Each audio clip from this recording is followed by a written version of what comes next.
नमस्कार सभी को। एक अपडेट है जो कि हम देख लेते हैं। एक लेटर आया है अभी भारत निर्वाचन आयोग सचिवालय से, मतलब इलेक्शन कमीशन का एक लेटर है। जैसा कि मैंने अभी 3-4 दिन पहले एक वीडियो बनाया था जिसमें मैंने बात करी थी कि EMRS ने भी इलेक्शन कमीशन को एक लेटर लिखा है जिसमें उन्होंने परमिशन मांगी है ज्वाइन कराने के लिए। लेकिन अब वो क्या होता है, अगर परमिशन मिल जाती है तो ज्वाइनिंग आपकी हो जाएगी, अदरवाइज़ इलेक्शन के बाद होगी, जैसा कि मैंने उस वीडियो में बताया था। अब यहाँ पर ये अभी एक लेटर का रिप्लाई दिया गया है जो कि फाइनेंस मिनिस्ट्री ने, यानी मिनिस्ट्री ऑफ फाइनेंस ने इलेक्शन कमीशन को एक लेटर लिखा था, तो जिसके एवज़ में इन्होंने रिप्लाई दिया। ज़रा उस रिप्लाई को पढ़ते हैं, फिर हम कंक्लूज़न निकालते हैं। एक एक लाइन देखिएगा ज़रा। जैसे इसमें लिखा है, सब्जेक्ट है Ministry of Finance, proposal permission for recruitment, promotion, appointment, transfer of officers in the organisations of the Department of Financial Services during enforcement of Model Code of Conduct 2024। लिखा है इन्होंने, sir madam, I am directed to refer to Ministry of Finance letter number 10/19/2024 dated 26 March 2024, received from Additional Secretary on the subject cited, and to state that the Commission has no objection from MCC angle to the promotion, transfer of officers, subject to the condition that no official involved in the election work in any capacity is relieved till the election process is over। मतलब इस letter का ये है कि इन्होंने कहा है कि आपका एक लेटर मुझे मिला था मिनिस्ट्री ऑफ फाइनेंस से, एक लेटर आया था जो एडिशनल सेक्रेटरी ने मुझे लिखा था जिसमें उन्होंने कुछ गाइडलाइंस मांगी थी। तो मैं ये कहना चाहता हूँ कि कमीशन को, यानी मुझे, मतलब इलेक्शन कमीशन को कोई भी ऑब्जेक्शन नहीं है किसी भी व्यक्ति, ऐसे व्यक्ति को प्रमोशन देने में या उसका ट्रांसफ़र करने में जो व्यक्ति इलेक्शन में इन्वॉल्व नहीं है। मतलब अगर कोई ऐसा व्यक्ति है जिसकी इलेक्शन में ड्यूटी नहीं है तो ऐसे व्यक्ति का आप ट्रांसफ़र करें या प्रमोशन करें, मुझे कोई ऑब्जेक्शन नहीं है, ऐसा ये कहना चाहते हैं।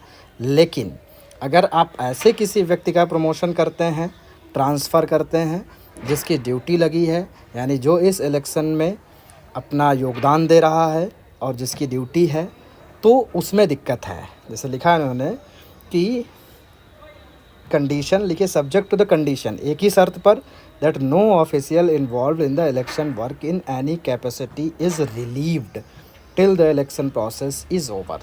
उस व्यक्ति को ना रिलीव किया जाए जिसकी ड्यूटी लगी है, जब तक इलेक्शन ओवर नहीं हो जाते हैं। आप चाहे उनका प्रमोशन करिए चाहे ट्रांसफ़र करिए, मुझे कोई मतलब नहीं, लेकिन ऐसे व्यक्ति का नहीं कर सकते हैं। एक शर्त इन्होंने लगा दी है जिसकी ड्यूटी है। फिर आगे की लाइन वो थोड़ी इंपॉर्टेंट है, वो देख लेते हैं। फिर इन्होंने लिखा फर्दर द रिक्रूटमेंट, फिर इन्होंने फ्रेश अपॉइंटमेंट, एक लिखा है रिक्रूटमेंट और एक में लिखा फ्रेश अपॉइंटमेंट, लिखा है shall be deferred till completion of the election process.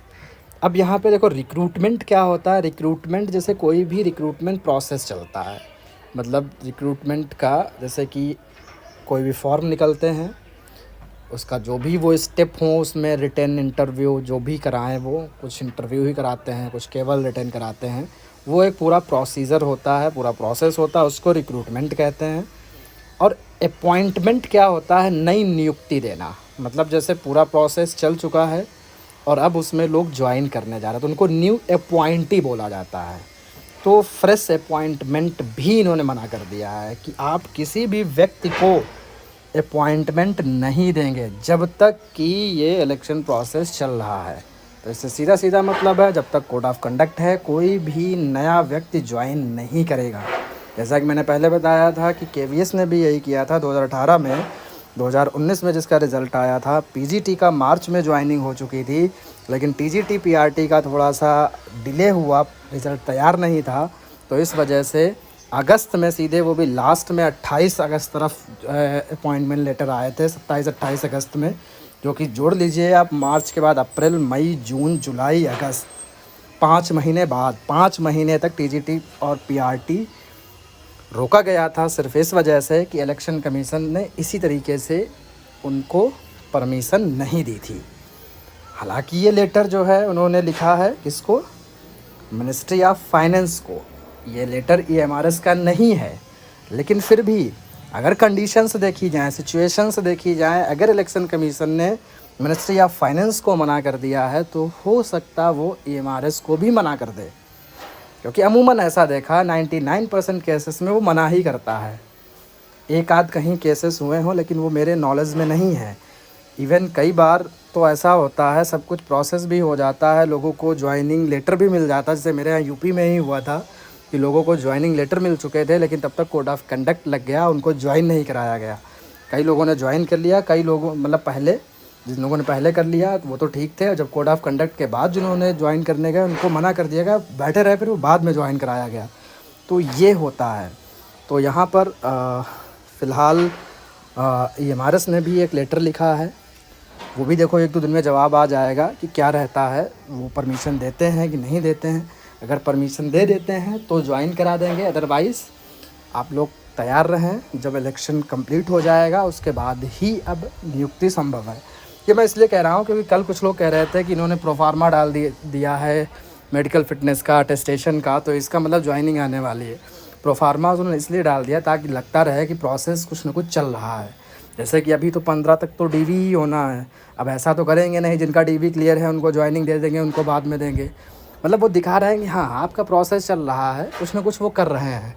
बाकी अगर मिल जाती है परमिशन तो लेटर भी बांट देंगे, और नहीं मिलती है तो ऐसे ही फिर कुछ डाल देंगे। तो इस तरीके से कराते रहेंगे तब तक। तो ये एक अपडेट थी।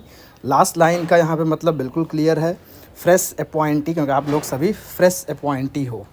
जैसे कि जब KVS में होता है तो न्यू अपॉइंटी लिख के एक मैसेज इस बार खूब आता था, डियर न्यू अपॉइंटी करके। तो आप लोग सभी क्या हैं, फ्रेश अपॉइंटी हैं। तो फ्रेश अपॉइंटी को मना कर दिया गया है ज्वाइन कराने से। बाकी कोई अपडेट है मैं दूंगा, मिलता हूँ नेक्स्ट वीडियो में।